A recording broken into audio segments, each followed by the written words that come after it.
and Fan looked as if strung up to sacrifice everything she possessed.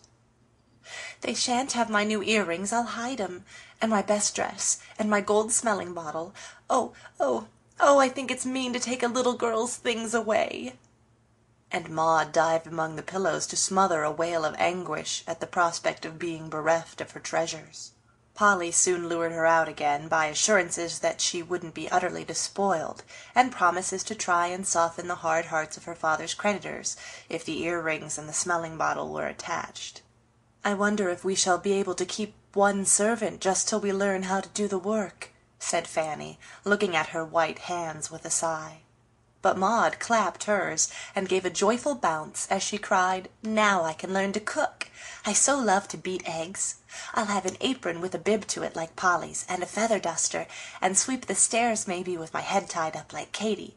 Oh, what fun!" "Don't laugh at her or discourage her.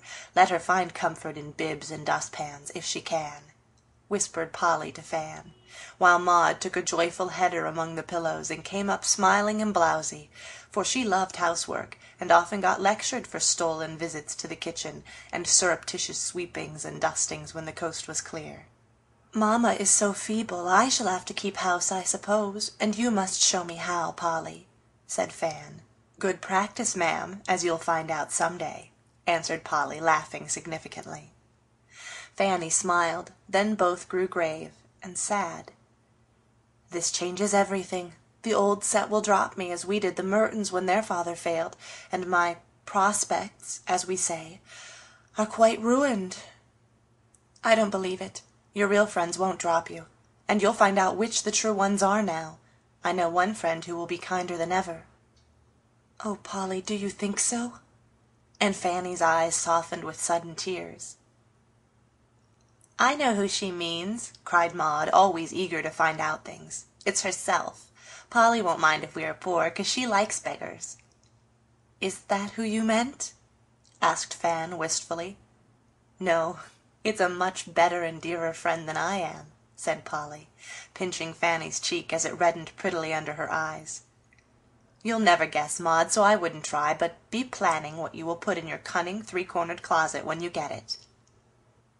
Having got rid of Miss Paulina Pry, as Tom called Maud, who was immediately absorbed by her cupboard, the older girls soberly discussed the sudden change which had come, and Polly was surprised to see what unexpected strength and sense Fanny showed.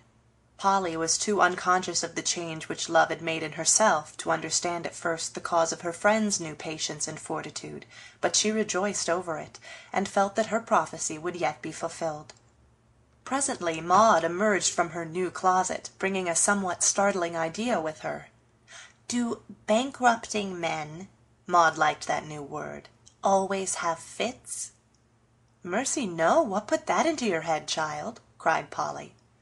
"Why, Mr. Merton did, and I was thinking Papa had got one down there, and it kind of frightened me." "Mr. Merton's was a bad, disgraceful failure, and I don't wonder he had a fit. Ours isn't, and Papa won't do anything of that sort, you may be sure," said Fanny, with as proud an air as if our failure was rather an honor than otherwise. "Don't you think you and Maud had better go down and see him?" asked Polly. "Perhaps he wouldn't like it, and I don't know what to say either," began Fan, but Polly said eagerly, "I know he would like it.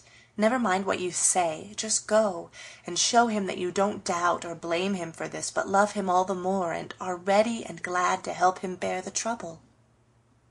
"I'm going. I ain't afraid. I'll just hug him and say I'm ever so glad we are going to the little house," cried Maud, scrambling off the bed and running downstairs. "Come with me, Polly, and tell me what to do," said Fanny, drawing her friend after her.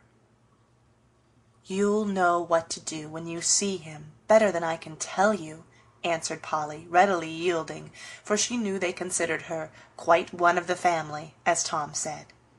At the study door they found Maud, whose courage had given out, for Mr. Merton's fit rather haunted her. Polly opened the door, and the minute Fanny saw her father she did know what to do. The fire was low, the gas dim, and Mr. Shaw was sitting in his easy-chair, his gray head in both his hands, looking lonely, old, and bowed down with care. Fanny gave Polly one look, then went and took the gray head in both her arms, saying, with a tender quiver in her voice, "Father dear, we've come to help you bear it." Mr. Shaw looked up, and seeing in his daughter's face something that had never been there before, put his arm about her and leaned his tired head against hers, as if, when least expected, he had found the consolation he most needed. In that minute Fanny felt, with mingled joy and self-reproach, what a daughter might be to her father. And Polly, thinking of feeble, selfish Mrs. Shaw asleep upstairs, saw with sudden clearness what a wife should be to her husband, a helpmeet, not a burden.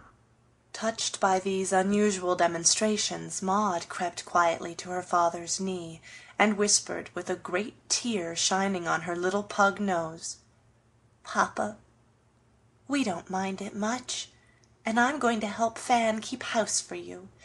I'd like to do it, truly." Mr. Shaw's other arm went round the child, and for a minute no one said anything, for Polly had slipped behind his chair that nothing should disturb the three, who were learning from misfortune how much they loved one another. Presently Mr. Shaw steadied himself, and asked, "Where is my other daughter? Where's my Polly?" She was there at once, gave him one of the quiet kisses that had more than usual tenderness in it, for she loved to hear him say "my other daughter," and then she whispered, "Don't you want Tom too?" "Of course I do. Where is the poor fellow?" "I'll bring him," and Polly departed with most obliging alacrity. But in the hall she paused a minute to peep into the glass and see if she was all right, for somehow she was more anxious to look neat and pretty to Tom in his hour of trouble than she had ever been in his prosperous days. In lifting her arms to perk up the bow at her throat, she knocked a hat off the bracket. Now, a shiny black beaver is not an object exactly calculated to inspire tender or romantic sentiments, one would fancy, but that particular stovepipe seemed to touch Polly to the heart, for she caught it up, as if its fall suggested a greater one, smoothed out a slight dint, as if it was symbolical of the hard knocks its owner's head was now in danger of receiving, and stood looking at it with as much pity and respect as if it had been the crown of a disinherited prince. Girls will do such foolish little things, and though we laugh at them, I think we like them the better for it, after all. Richard was himself again when Polly entered, for the handkerchief had disappeared. His head was erect, his face was steady, and his whole air had a dogged composure which seemed to say to fate, "Hit away, I'm ready." He did not hear Polly come in, for he was looking fixedly at the fire, with eyes that evidently saw a very different future there from that which it used to show him. But when she said, "Tom, dear, your father wants you," he got up at once, held out his hand to her, saying, "Come too, we can't get on without you," and took her back into the study with him. Then they had a long talk, for the family troubles seemed to warm and strengthen the family affection and confidence, and as the young people listened while Mr. Shaw told them as much of his business perplexities as they could understand, every one of them blamed him or herself for going on so gaily and blindly while the storm was gathering, and the poor man was left to meet it all alone. Now, however, the thunderclap had come, and after the first alarm, finding they were not killed, they began to discover a certain half-anxious, half-pleasant excitement in talking it over, encouraging one another, and feeling unusually friendly, as people do when a sudden shower drives 2 or 3 to the shelter of one umbrella.